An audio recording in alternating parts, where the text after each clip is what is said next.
Dalapdos ang buong katawan ng isang lalaki matapos masabugan ng liquefied petroleum gas o LPG sa Pandacan, Maynila.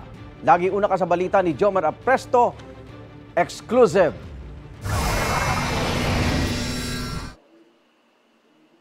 Payapa pa ang paligid sa bahagi ng Acacia Street sa Barangay 871 sa Pandacan, Maynila pasado alas 5 ng madaling araw kahapon.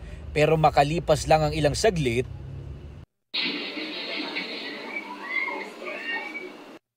matatanaw ang isang tao na tumatakbo habang nasusunog ang kanyang katawan. Lapnos ang balat ng 41 anyos na si Anicete Benito matapos siyang masabugan ng LPG. Nangyari ito habang naghahanda siya ng lulutuing pambentang almusal. Gamit ang fire extinguisher ng barangay, dali-dali raw nilang sinubukang apulahin ang apoy. Agad din daw pinuntahan at ginising ng biktima ang dalawa niyang anak. Kumuha siya ng kumot para basain, para maano yung kanan, matakpan. Para yung dalawang bata, para may tawid niya palabas. Nagtulong-tulong po yung mga tao rito. Kumuha ng tubig, lapunan, tapos pa yung disir. Matapos makalabas ng bahay ang kanyang mga anak, sakto namang nabagsakan ng nasusunog na lona ang katawan ng biktima, kaya nadagdagan palalo ang lapnos sa kanyang balat. Agad namang isinakay sa mobil ng barangay ang biktima papunta sa pagamutan. Pero sabi ng anak ng biktima, hindi agad tinanggap sa ospital ang kanyang tatay. Bakit niyo po hindi tinanggap kung kailan critical na po? Nakita niyo naman po yung kalagayan ng tatay ko noon. Sobrang putla na noon.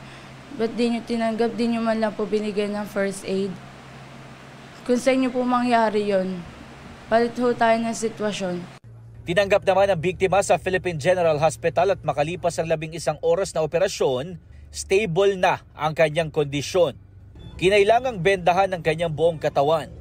Sinubukan namin makipag-ugnayan sa ospital na sinasabing hindi tumanggap sa biktima pero wala pa silang opisyal na pahayag. Base sa Republic Act 8344, maaaring patawan ng parusa o penalty ang isang ospital na hindi tumanggap o hindi nagbigay ng karampatang lunas sa isang pasyente sa emergency cases. Nananawagan naman ng tulong sa lokal na pamahalaan ng pamilya ng biktima para sa pambili niya ng mga gamot. Patuloy ang investigasyon sa sanhi ng pagsabog ng LPG. Ito ang unang balita, Jomar Apresto para sa GMA Integrated News. Igan, mauna ka sa mga balita, mag-subscribe na sa GMA Integrated News sa YouTube para sa iba't ibang ulat sa ating bansa.